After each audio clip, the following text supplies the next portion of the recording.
Primera Tesalónica capítulo 3, vamos a leer los versículos 1 al 8. Recuerden el contexto. Pablo tuvo que salir de Tesalónica apresuradamente junto con el equipo misionero, no habían podido volver. Y ahora Pablo dice: por lo cual, versículo 1, no pudiendo soportarlo más, pensamos que era mejor quedarnos solos en Atenas, y enviamos a Timoteo, nuestro hermano y colaborador de Dios en el Evangelio de Cristo, para fortaleceros y alentaros respecto a vuestra fe, a fin de que nadie se inquiete por causa de estas aflicciones, porque vosotros mismos sabéis que para esto hemos sido destinados. Porque en verdad, cuando estábamos con vosotros, os predecíamos que íbamos a sufrir aflicción, y así ha acontecido, como sabéis. Por eso también yo, cuando ya no pude soportar más, envié para informarme de vuestra fe, por temor a que el tentador os hubiera tentado y que nuestro trabajo resultara en vano. Pero ahora Timoteo ha regresado de vosotros a nosotros y nos ha traído buenas noticias de vuestra fe y amor, y de que siempre tenéis buen recuerdo de nosotros, añorando vernos como también nosotros a vosotros. Por eso, hermanos, en toda nuestra necesidad y aflicción fuimos consolados respecto a vosotros por medio de vuestra fe, porque ahora sí que vivimos si vosotros estáis firmes en el Señor. Este es un pasaje muy intenso, intensamente emocional. Y mis hermanos, cuando nosotros leemos un pasaje como este, o leemos las otras cartas de Pablo en el Nuevo Testamento dirigidas a las iglesias, fácilmente podemos olvidar que antes de su conversión, Pablo perseguía a los cristianos. Hasta su encuentro con el Señor camino a Damasco, el celo religioso de Pablo lo había convertido en un ferviente, odioso e implacable perseguidor. Pero ese encuentro con Jesús lo cambió todo. El fanatismo de Pablo se transformó en un profundo amor hacia Cristo y hacia los cristianos, como vemos en este pasaje que vamos a estar considerando en la mañana de hoy. En toda esta sección, como ya he dicho, Pablo ha estado defendiendo su ministerio contra las acusaciones de los adversarios del Evangelio. Debido a la persecución que se levantó contra ellos, Pablo y su equipo tuvieron que salir apresuradamente de Tesalónica, dejando atrás una iglesia recién fundada en medio de mucha oposición.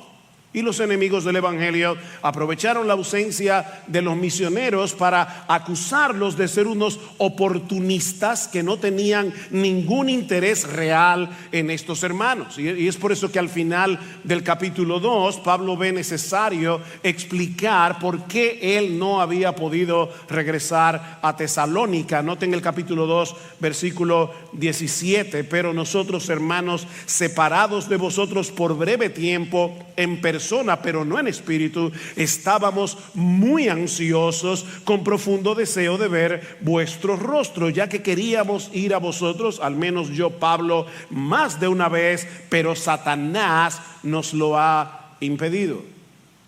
Pablo amaba a estos hermanos entrañablemente, él estaba genuinamente preocupado por ellos. Y de ahí la decisión de enviarles a Timoteo para animar a estos hermanos y para saber de su condición. Ahora, mis hermanos, más allá de la defensa de Pablo, más allá del cuidado pastoral que él refleja en este texto, este pasaje ejemplifica el tipo de amor que el nuevo nacimiento produce en el creyente. Y eso es lo que yo quiero que tú veas en la mañana de hoy. Este pasaje ejemplifica el tipo de amor que el nuevo nacimiento produce en el creyente, porque el mismo poder que actuó en Pablo para convertirlo de perseguidor en misionero es el mismo poder que actuó en ti, si tú eres creyente, para convertirte de incrédulo cristiano. Es el mismo que actuó en nosotros en el nuevo nacimiento, dándonos una nueva naturaleza que es capaz de amar a los demás. El nuevo nacimiento nos capacita para amar. En el texto que leyó Sigfrido hace un momento, que dice Primera de Juan 4:7, un texto muy conocido: amados, amémonos unos a otros, porque el amor es de Dios. Todo aquel que ama es nacido de Dios y conoce a Dios. Y tú fuiste engendrado de nuevo por el Dios de amor, que envió a su Hijo a morir por ti en una cruz. Entonces tú tienes que ser capaz de amar. El nuevo nacimiento nos capacita para amar. Pedro nos dice en su primera carta, escuchen esto, que Dios purificó nuestras almas en el nuevo nacimiento para, ahí está el propósito, para el amor fraternal no fingido. Dios purificó nuestras almas en el nuevo nacimiento para que seamos capaces de amar genuinamente a nuestros hermanos en la fe. ¿Alguna vez tú has pensado en eso? Que una de las razones por las que Dios te dio nueva vida en Cristo es para que tú seas capaz de amar. Es sobre la base de esa obra de Dios en nosotros que Pedro ahora nos exhorta en este texto a amarnos unos a otros entrañablemente. En otras palabras, ya que tienes la capacidad de hacerlo, comienza a hacerlo. El nuevo nacimiento te capacita para amar, comienza a amar.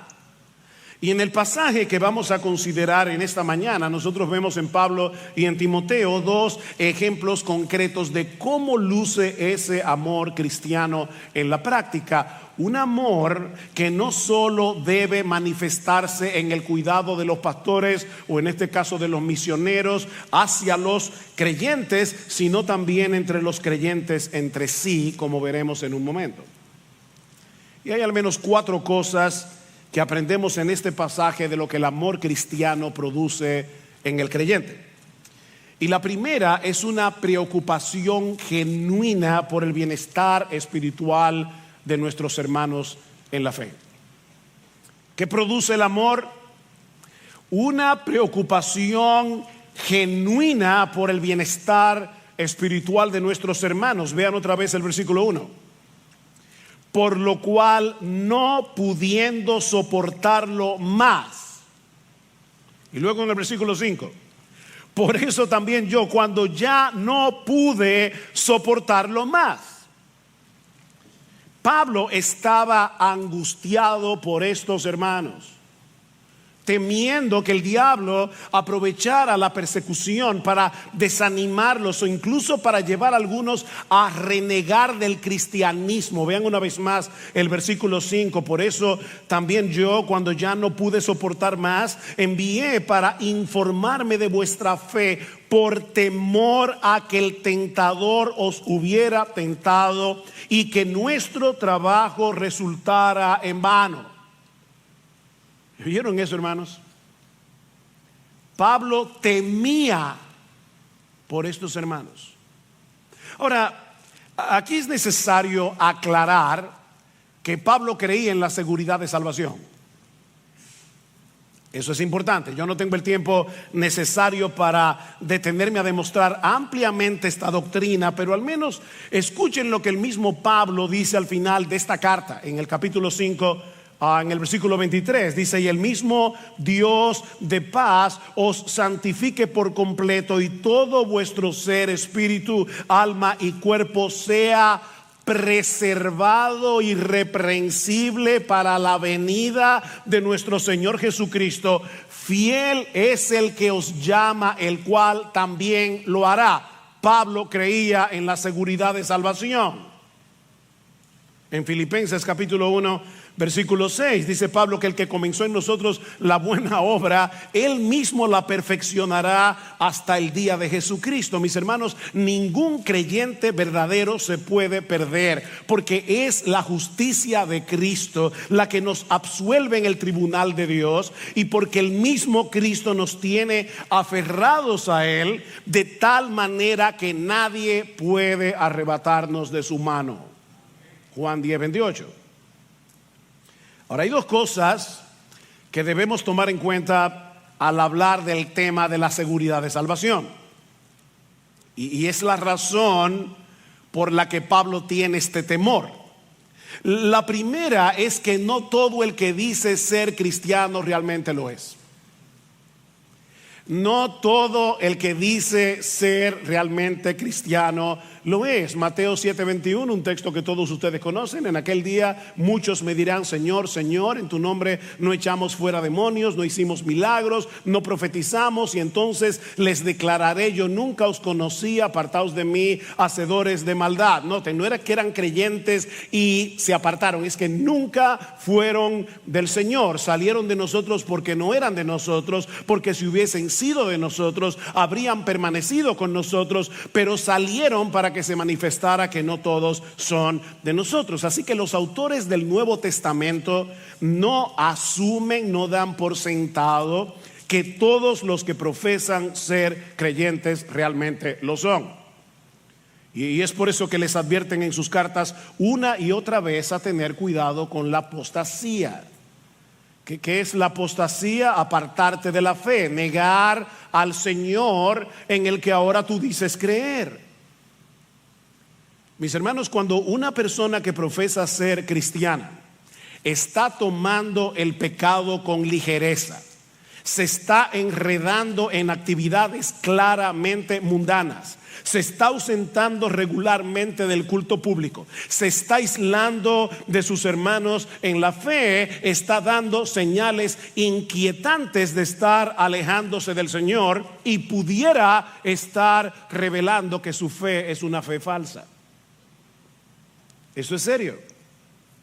Así que es Dios el que nos preserva hasta el fin, como dice Pablo en 1 Tesalónica: fiel es el que os llama, el cual también lo hará. Es Dios el que nos preserva hasta el fin. Pero la única forma de saber que Dios nos está preservando es si nosotros estamos perseverando. ¿Oíste eso? Mis hermanos, ¿quién es que da la fe? Es Dios que da la fe. No voy a citar la enorme cantidad de textos bíblicos que enseñan que es Dios que da la fe. Pero ¿quién es el que cree? Tú y yo. ¿Cómo yo sé que Dios te dio la fe? Porque has creído. ¿Cómo yo sé que Dios te dio el arrepentimiento? Porque te arrepentiste. ¿Cómo yo sé que Dios te está preservando? Porque estás perseverando. La preservación de Dios nos lleva a perseverar, de manera que la salvación es segura, absolutamente segura, completamente segura para el que la tiene. Por otra parte, la Biblia también nos enseña que Dios usa medios para preservar a los suyos, y uno de ellos es el cuidado mutuo de los creyentes. Es por eso que el autor de la carta a los Hebreos, una carta que trata ampliamente el tema de la apostasía, el autor exhorta a los miembros a que se cuiden entre sí. Mirad, hermanos, que no haya ninguno de vosotros corazón malo de incredulidad.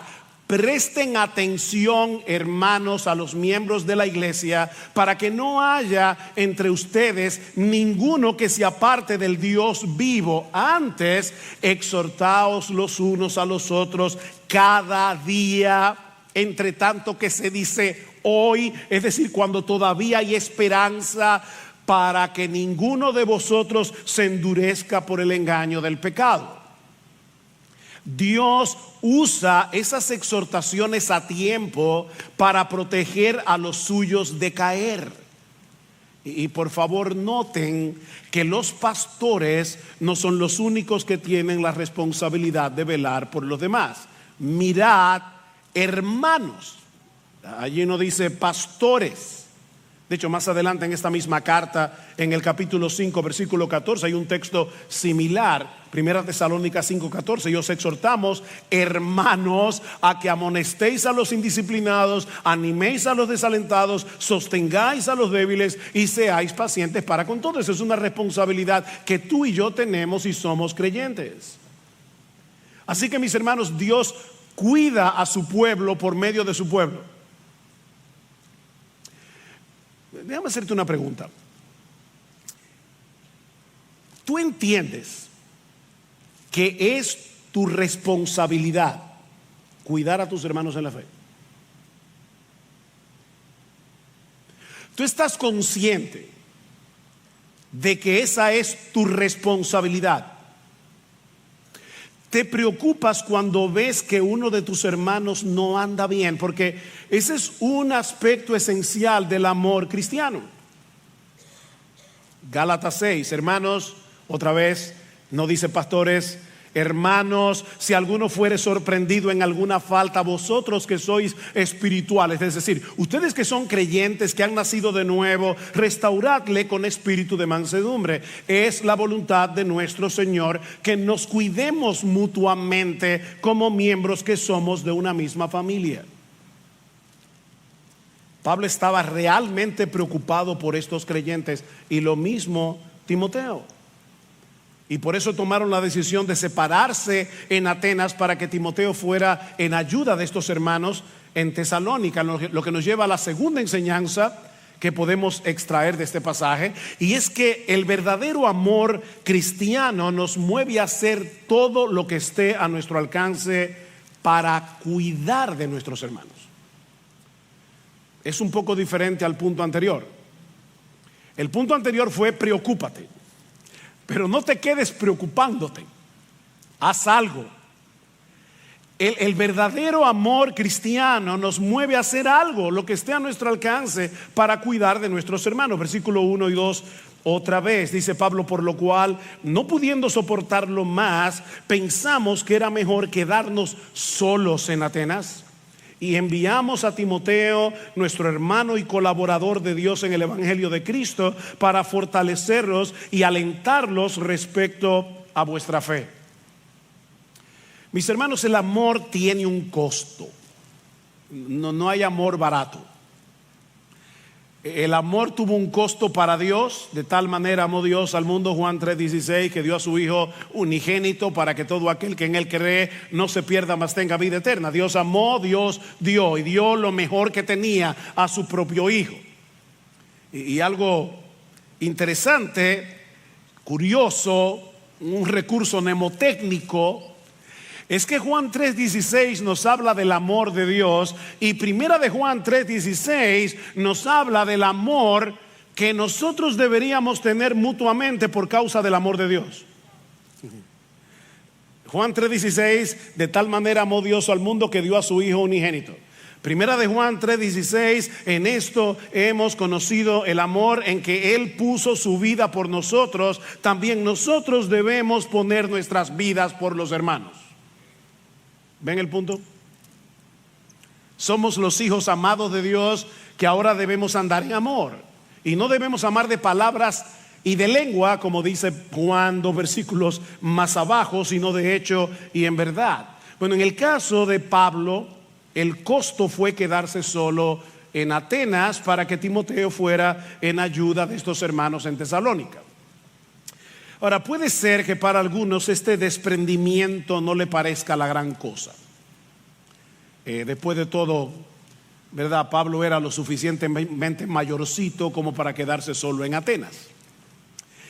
Pero no debemos olvidar que Pablo era un hombre sumamente relacional, acostumbrado a trabajar en equipo y con una serie de debilidades físicas que hacían más difícil hacer la obra sin ningún tipo de ayuda. Y el ministerio de Pablo en Atenas había sido todo un reto para él.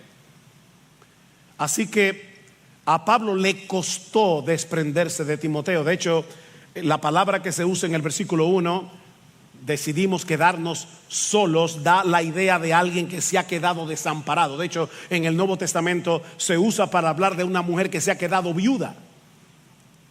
Mis hermanos, la decisión de desprenderse de un hombre como Timoteo no había sido para Pablo nada fácil. Noten lo que Pablo dice de él en el versículo 2: nuestro hermano y colaborador de Dios en el Evangelio de Cristo. Timoteo era ese tipo de hombre que todo pastor, todo misionero quisiera tener a su lado para hacer la obra del ministerio. pero el bienestar espiritual de estos hermanos era más importante que su comodidad. De hecho, para el mismo Timoteo había sido una decisión difícil. Timoteo era un hombre joven, enfermizo, tímido, y esta era la primera vez que Timoteo debía ir solo a una misión, sin tener la menor idea de lo que se iba a encontrar en Tesalónica. Así que la decisión no fue fácil ni para Pablo ni para Timoteo. ¿Y cuál era la misión? Fortalecer y alentar a estos hermanos y traerle un reporte a Pablo de la condición en que se encontraban. Noten el versículo 2: enviamos a Timoteo, nuestro hermano y colaborador de Dios en el evangelio de Cristo, para fortaleceros y alentaros respecto a vuestra fe. Esta palabra fortalecer es una palabra que todos los ingenieros conocen. Significa literalmente afianzar. Se usa 3 veces en el capítulo, en el versículo 2, en el versículo 8 y en el versículo 13. Significa literalmente colocar un contrafuerte. Ingenieros, ¿para qué se colocan los contrafuertes en las edificaciones? Para que las paredes no se muevan por el viento o cuando hay movimientos de tierra. Bueno, fue precisamente para eso que Timoteo fue enviado a Tesalónica. Él debía ayudar a estos hermanos a resistir contra toda presión que pudiera minar su fe. Ahora, de nuevo, mis hermanos, vemos aquí la misteriosa interacción entre la obra de Dios y la nuestra. Déjenme hacerles una pregunta. En última instancia, ¿quién es el que fortalece la fe de los creyentes? Es Dios.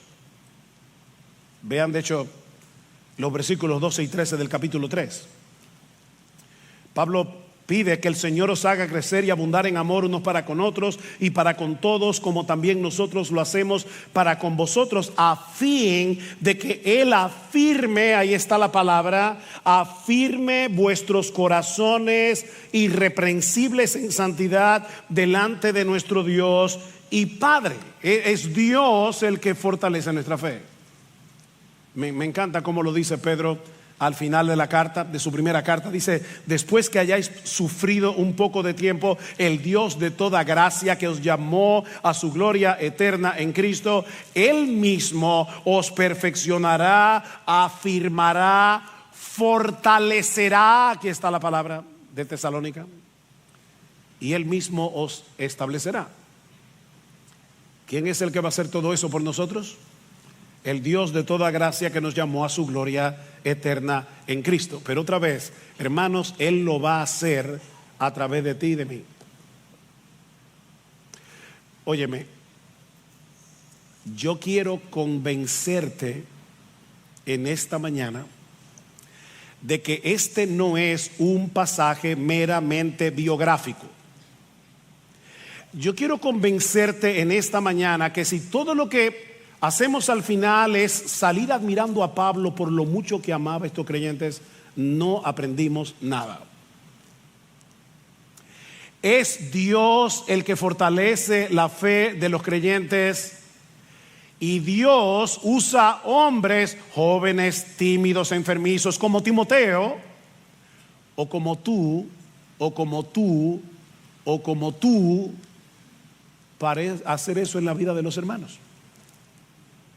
Dios nos usa a nosotros para que nos fortalezcamos mutuamente y para que nos consolemos mutuamente, como dice el versículo 2. Dice: lo envié a ustedes para que los fortalezca y los aliente, es decir, para que los consuele, para que los anime. Y la idea es la de colocarse al lado de ellos para evitar que fueran sacudidos en medio de tanta presión. Dice: a fin de que nadie se inquiete, a fin de que nadie se perturbe en medio de la persecución.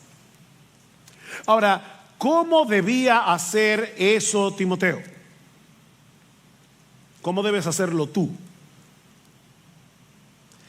Recordándoles que el sufrimiento por causa de Cristo no es una opción para el creyente, ni es algo fuera de lo normal. Timoteo debía fortalecer la fe de estos hermanos, animar a estos hermanos, consolar a estos hermanos, recordándoles que el sufrimiento no es una opción para el cristiano. El sufrimiento no es algo fuera de lo normal. Pablo quiere que Timoteo le recuerde a los tesalonicenses dos cosas: que la aflicción por la que estaban atravesando no era un accidente y que Pablo se los había advertido. Vean el versículo 3. A fin de que nadie se inquiete por causa de estas aflicciones, porque vosotros mismos sabéis que para esto hemos sido destinados. Y luego sigue diciendo: porque en verdad cuando estábamos con vosotros os predecíamos que íbamos a sufrir aflicción, y así ha acontecido, como sabéis. Mis hermanos, los cristianos estamos destinados a sufrir por causa de nuestra fe. El sufrimiento es inevitable cuando nos identificamos con un Salvador que es aborrecido por el mundo y que es descrito en la Escritura como un varón de dolores, experimentado en quebrantos. Si el mundo os aborrece, dice Jesús, sabed que a mí me ha aborrecido antes que a vosotros. Si fuerais del mundo, el mundo amaría lo suyo, pero porque no sois del mundo, antes yo os elegí del mundo, por eso el mundo os aborrece. El siervo nunca será mayor que su Señor, dice Cristo. Si a mí me han perseguido, también a vosotros os perseguirán. El sufrimiento es inevitable para los seguidores de Jesús. Pablo dice a los filipenses en Filipenses 1:29 que a los cristianos se nos ha concedido, y esta palabra es interesante porque lo que significa literalmente es: a los cristianos se nos ha dado de gracia. Eso es lo que significa. Por amor a Cristo, no solo creer en Él, sino también sufrir por Él. ¿Viste eso? En su gracia, Dios nos concedió las dos cosas: la fe para creer en Él y el privilegio de sufrir por Él. Pedro, en su primera carta, Primera de Pedro 2:21, dice: para esto fuisteis llamados. O sea, Dios nos llamó eficazmente a salvación. ¿Para qué? Dice: para esto fuisteis llamados, porque también Cristo padeció por nosotros, dejándonos ejemplo para que sigáis sus pisadas. Mis amados hermanos, el camino a la gloria pasa primero por la cruz. Así fue para Cristo y así lo será para ti también. Pedro dice a estos creyentes más adelante: miren, no se sorprendan del fuego de prueba que os ha sobrevenido, como si alguna cosa extraña estuviera aconteciendo. Gozaos por cuanto sois participantes de los padecimientos de Cristo, para que también en la revelación de su gloria os gocéis con gran alegría. Mis hermanos, el sufrimiento por causa de Cristo es un sello de pertenencia. Es una confirmación de que realmente le pertenecemos a Él. ¿Y quieren oír algo más sorprendente? El sufrimiento es un instrumento en las manos de Dios para hacernos mucho bien. Mucho bien. Muchos de ustedes conocen la historia de Joni Eareckson. Joni sufrió una fractura cervical en el año 1967. Tenía 18 años de edad, la dejó tetrapléjica. Hasta el día de hoy, 56 años después. 56 años después. Estaba leyendo esta semana algo que Joni escribió recientemente acerca del sufrimiento. Y de verdad, hermanos, yo le oro al Señor, porque me imagino que muchos de ustedes ahora mismo están pasando por diversas providencias aflictivas. Y yo le pido al Señor que el Espíritu Santo grabe estas palabras en tu corazón. El sufrimiento, dice Johnny, tiene una forma de llevarte más allá de las aguas superficiales de la vida, donde tu fe solo te llega hasta los tobillos y te arroja a las profundidades insondables de Dios. Un lugar donde Jesús es el único que puede tocar fondo. Ahí te arroja el sufrimiento. Y más adelante dice ella en este mismo artículo: tu llamado a sufrir proviene de un Dios tierno, más allá de toda descripción. No malinterpretes los caminos de tu amoroso Señor. Tu dolor, y esta frase me caló profundamente el alma, tu dolor es un lugar de encuentro privado con Dios, un espacio difícil pero personal, donde conocerás sin lugar a dudas el amor más asombroso de Cristo por ti. Es un espacio muy particular de comunión con Dios que no se puede tener si no es en medio de la aflicción.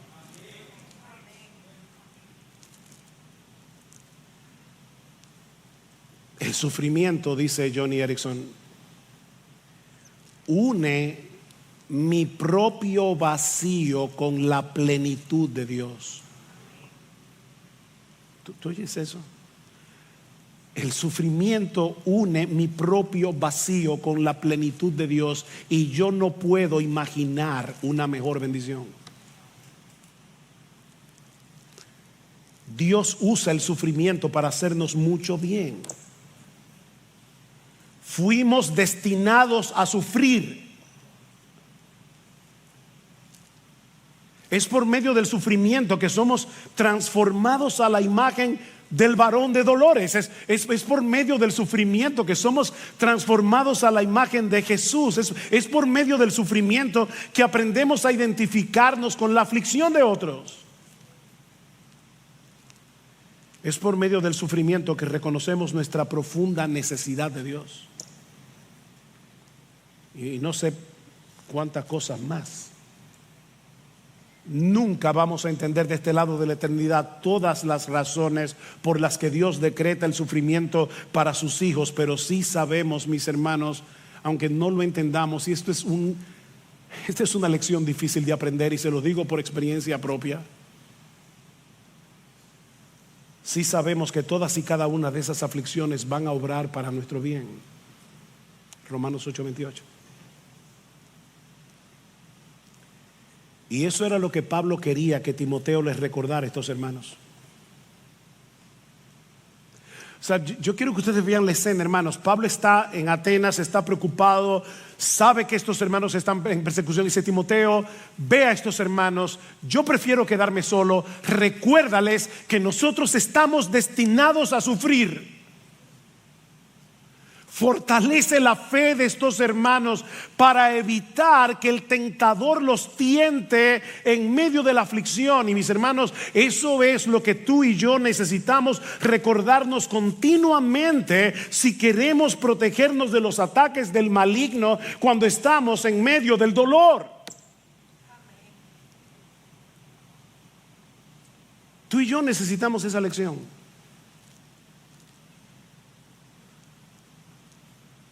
Miren, mis hermanos, y de nuevo se los digo por experiencia propia, pocas cosas pueden ser más peligrosas que sufrir con una mala teología.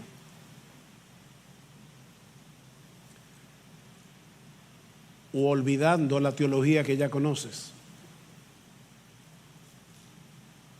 Porque se puede tener una mala teología y sufrir mal,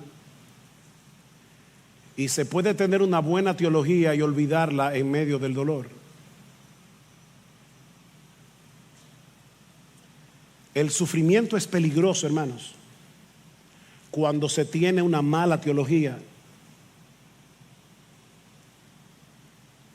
Es por eso que los pastores tenemos la responsabilidad de enseñar una correcta teología del sufrimiento. Si queremos pastorear apropiadamente a las ovejas que Cristo compró con su sangre, Pablo les dice en el versículo 4: en verdad, cuando estábamos con vosotros, os predecíamos que íbamos a sufrir aflicción. Íbamos todos.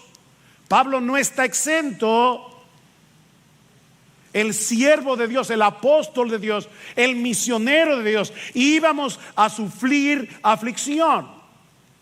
Alguien decía que eso era parte del catecismo para nuevos creyentes en el siglo I.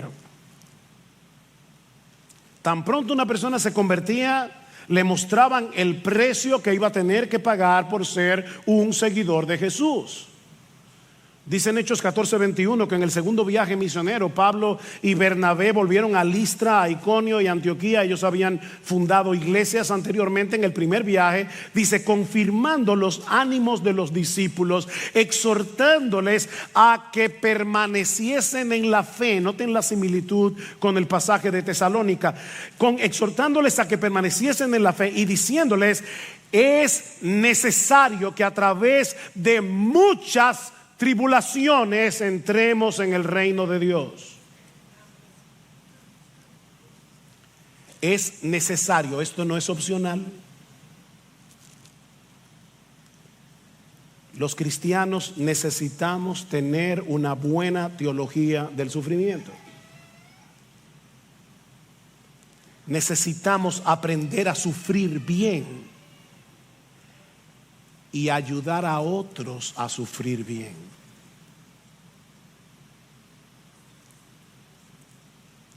Eso es parte del amor cristiano.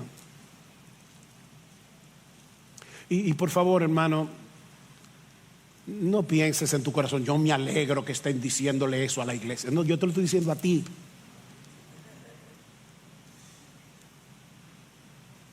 No pienses en el otro. Eres tú el que tiene esa responsabilidad.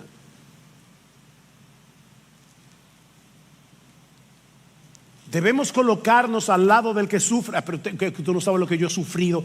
Pablo estaba sufriendo cuando envió a Timoteo.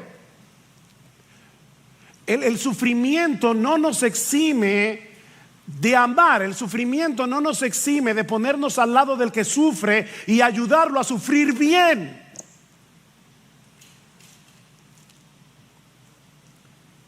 Debemos animar a nuestros hermanos en medio de la aflicción para fortalecer su confianza en el Señor. Mis hermanos, yo no sé si ustedes se dieron cuenta cuántas veces la palabra fe aparece en este pasaje.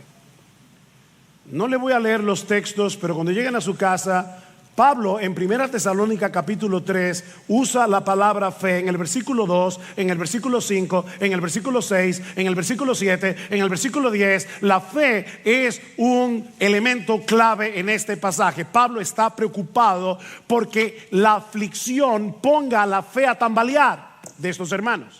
Y le está diciendo a Timoteo: colócate al lado de ellos, ayúdalos a sufrir bien, fortalécelos en su fe. Y mi hermano amado, mi hermana amada, esa es tu responsabilidad y la mía.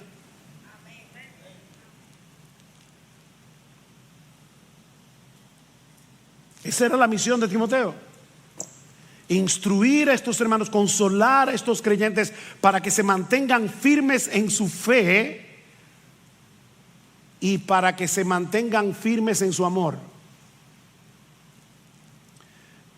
Vean el versículo 1 Tesalonicenses 4:18.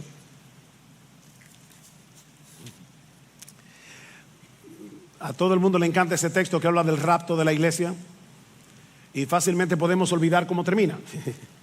Vamos a llegar ahí, no se preocupen, y vamos a hablar de qué significa ese texto. Pero Pablo dice: por lo tanto, confortaos unos a otros con estas palabras. Ustedes están siendo perseguidos, están siendo presionados. No dejen de confortarse mutuamente.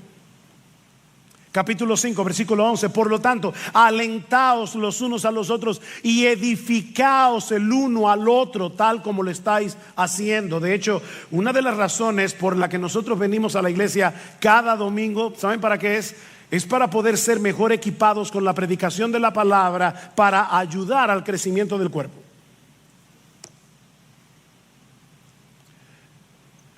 Tú viniste hoy a ser entrenado. Esa es la enseñanza de Pablo en Efesios 4:11, que Dios ha dado a los pastores, ¿para qué?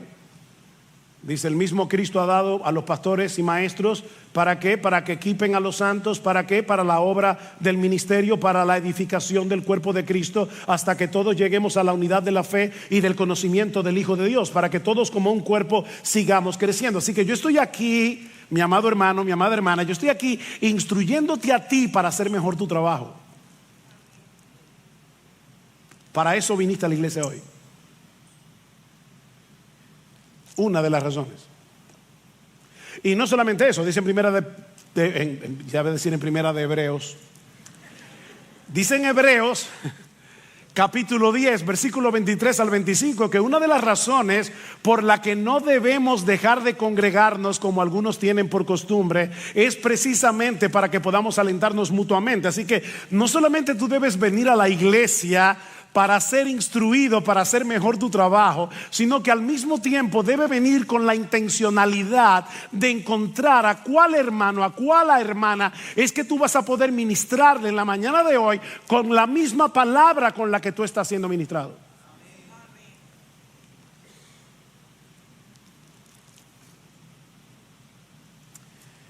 Pero hay un aspecto adicional que aprendemos de nuestro pasaje, más brevemente, acerca del verdadero amor cristiano en acción. Y es que se goza profundamente en el bienestar espiritual de sus hermanos en la fe. Se goza profundamente. Cuando Timoteo regresó de su misión, Pablo ahora se encuentra en Corinto. Se había movido de Atenas a Corinto. Y en Corinto le estaba yendo bastante mal. Así que Pablo también estaba sufriendo. Estaba sufriendo en Atenas, ahora está sufriendo en Corinto. Pero el reporte de Pablo reavivó a Pablo, de Timoteo, perdón, reavivó a Pablo. Versículo 6. Pero ahora Timoteo ha regresado de vosotros a nosotros y nos ha traído buenas noticias. ¿Saben cuál es la palabra que se usa allí? Es la palabra evangelizar. Es la única vez en todo el Nuevo Testamento que se usa la palabra evangelio o evangelizar que no esté relacionada con el evangelio de Cristo. El evangelio es una buena noticia. Pablo está diciendo, Timoteo me trajo un evangelio, me trajo la buena noticia de vuestra fe y amor y de que siempre tenéis buenos recuerdos de nosotros, añorando vernos como también nosotros a vosotros. Por esto, hermanos, en toda nuestra necesidad y aflicción fuimos consolados respecto a vosotros por medio de vuestra fe, porque ahora sí que vivimos. ¿Ustedes oyeron eso? Ahora sí que vivimos si ustedes estáis firmes en el Señor.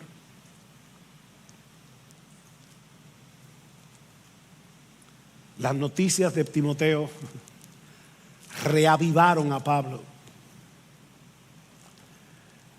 Pablo, a pesar de todo el sufrimiento, a pesar de toda la presión que están sufriendo nuestros hermanos en Tesalónica, ellos continúan firmes. Y no sé si notaron, pero dice firmes en su fe y en su amor. ¿Lo vieron en el versículo 6?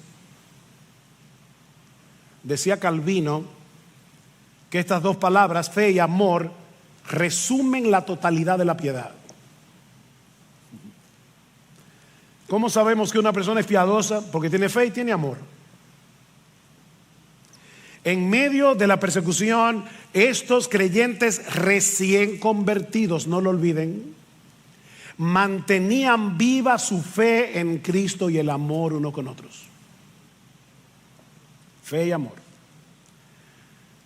Por eso les decía hace un rato, el sufrimiento no es una excusa, ni para dejar de confiar en Dios, ni para dejar de amar a otros. El sufrimiento no es una excusa, no es una excusa.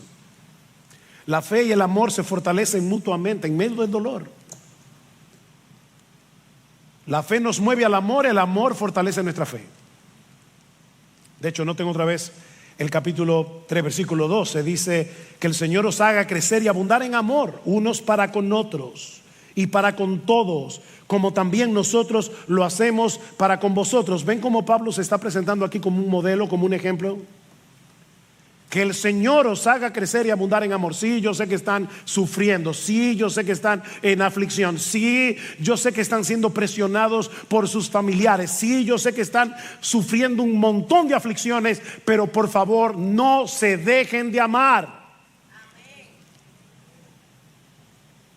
Capítulo 4, versículo 9. Mas en cuanto al amor fraternal, no tenéis necesidad de que nadie os escriba, porque vosotros mismos habéis sido enseñados por Dios a amarnos unos a otros, porque en verdad lo practicáis con todos los hermanos que están en toda Macedonia.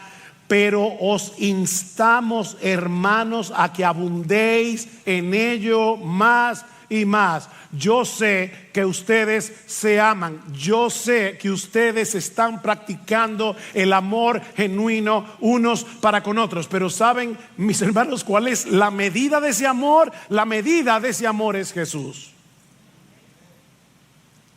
Así que nadie piense aquí, el problema mío es que yo amo demasiado.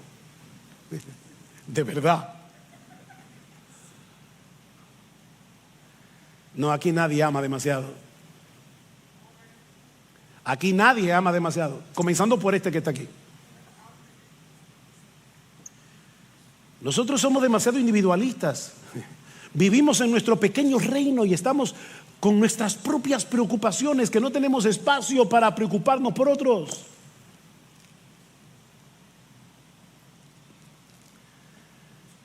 Timoteo le dice a Pablo: Pablo, estos hermanos están bien. Están bien, mantienen la fe y el amor. Y no solo eso, nos recuerdan con cariño. Y alguien puede decir, ¿y eso qué importancia tiene? Oh, hermanos, no olviden que a Pablo y a Timoteo y a Silas los estaban calumniando en Tesalónica, los enemigos del evangelio. Y ellos les están diciendo, Timoteo le está diciendo a Pablo: Pablo, estos hermanos, a pesar de las calumnias, mantienen intacto su amor por nosotros. ¿Y saben qué? Eso era en sí mismo una prueba adicional de que ellos estaban bien espiritualmente. Mira, y Dios sabe que estoy diciendo esto por amor a la iglesia, no sacando ventaja del texto. Llamo a Dios de testigo, pero es mi deber decirlo. Apreciar a los que cuidan de ti espiritualmente es una evidencia de salud espiritual. Es porque estás apreciando tu alma. Y por eso aprecias que alguien cuide de ti, que alguien te predique la palabra, que alguien te predique el evangelio, que alguien te recuerde el amor de Cristo, que alguien te instruya a través de la predicación de la palabra. Y eso es lo que está pasando aquí. La razón por la que Pablo se llena de gozo no era porque Pablo era un egoísta que estaba esperando retorno de su amor. Es que él está pensando en la salud y en la condición espiritual de estos hermanos en Tesalónica. Y cuando Timoteo le dice: Pablo, a pesar de todas las calumnias, estos hermanos te añoran. Ellos recuerdan cómo sacrificialmente tú llegaste a Tesalónica predicándoles el evangelio. Eso llenó de gozo a Pablo. En otras palabras, Pablo está experimentando aquí el sentimiento de Primera de Juan o de Tercera de Juan 4. Nadie tiene mayor gozo que este. ¿Cuál es? El saber que nuestros hijos andan en la verdad. Miren, mis hermanos, para un verdadero pastor, créanme, nada le causa más tristeza que ver a los miembros de su iglesia andando mal. Tú tienes un potencial de herir el corazón de tus pastores. Y ustedes no se imaginan cuánto. Nada le causa más tristeza a un verdadero pastor que ver a un miembro de su iglesia andando mal. Pero nada causa mayor gozo a un pastor que ver a los miembros de su iglesia aferrados a la verdad. Yo no tengo mayor gozo que este, dice Juan. De ahí la reacción de Pablo, versículo 8, porque ahora sí que vivimos. ¿Oyeron eso? Ahora sí que vivimos, si vosotros estáis firmes en el Señor. Pablo se siente tan aliviado por las noticias de Timoteo que en medio de las dificultades que él estaba experimentando en Corinto, ahora siente que le ha vuelto la vida. Pablo ha vuelto a respirar. ¡Wow! ¡Qué bueno! El hombre que antes perseguía a los seguidores de Cristo, ahora no tiene un gozo mayor que verlos siguiendo a Cristo. Aún en medio del dolor, aún en medio de la aflicción. ¿Y sabe lo que produjo eso en Pablo? El nuevo nacimiento, la regeneración. La misma regeneración que te regeneró a ti. Mi hermano, el mismo poder que convirtió a Pablo de perseguidor a misionero es el mismo que obró en ti para convertirte de incrédulo en creyente, de modo que tú seas capaz de amar a otros como Cristo te ama a ti. Dios nos ha colocado en un cuerpo, hermanos, para que pongamos ese amor en acción, para que nos animemos mutuamente a seguir corriendo la carrera con los ojos puestos en Jesús, sobre todo cuando estamos en medio de providencias aflictivas. Mi hermano, pídele al Señor que te enseñe a sufrir bien, porque vas a sufrir. Créeme, vas a sufrir. Pídele al Señor que te enseñe a sufrir bien y que te use para animar y consolar a otros en medio del sufrimiento, de modo que ellos también junto contigo se mantengan firmes en la fe. Pídele que te dé la gracia de llorar con los que lloran y de gozarte sinceramente con el progreso espiritual de tus hermanos en la fe. El nuevo nacimiento nos capacita para amar, pero no nos convierte en robots programados para amar. Eso es importante. Tú tienes la capacidad, pero ahora es tu decisión salir de tu zona de comodidad para ayudar a otros. No es que ahora Dios va a punchar los botones y tú vas a ir como robótica a amar. No. Miren, hermanos, hay veces que yo no quiero hacer una llamada telefónica, hay veces que yo no quiero ir a un hospital, hay veces que yo no quiero visitar a un enfermo, hay veces que yo no quiero hacer nada de eso. Y tengo que agarrarme por aquí, levantarme de la silla y sacarme para afuera. Es una decisión. Ahora, ¿sabes? Y ya estoy terminando, no se preocupen, no me voy a pasar. ¿Sabes lo que eso va a producir en ti cuando tú tomes esa decisión? Mayor crecimiento espiritual y un gozo inexplicable que el vivir para ti mismo nunca te proporcionará. No hay una persona más desgraciada en el mundo que un individualista, egoísta, egocéntrico y orgulloso. Recuerda que es más bienaventurado dar que recibir.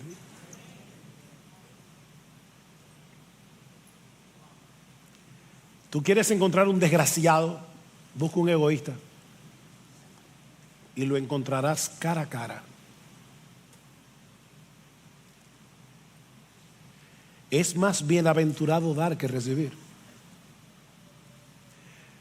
La buena noticia, y esta sí que es una buena noticia, es que el nuevo nacimiento incluye también la morada del Espíritu en nosotros. ¿Qué debemos hacer ahora? Bueno, lo que Pablo describe en Colosenses 2, un pasaje con el que ahora concluyo. Vestíos pues como escogidos de Dios, santos y amados. ¿Ven? Tú fuiste escogido, Dios te santificó, te libró de la esclavitud del pecado. Eres amado de Dios. Vístete así. ¿Y cómo luce esa ropa?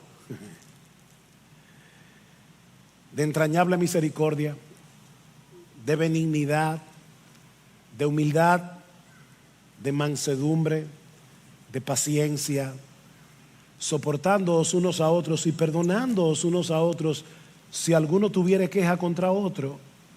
De la manera que Cristo os perdonó, así también hacedlo vosotros.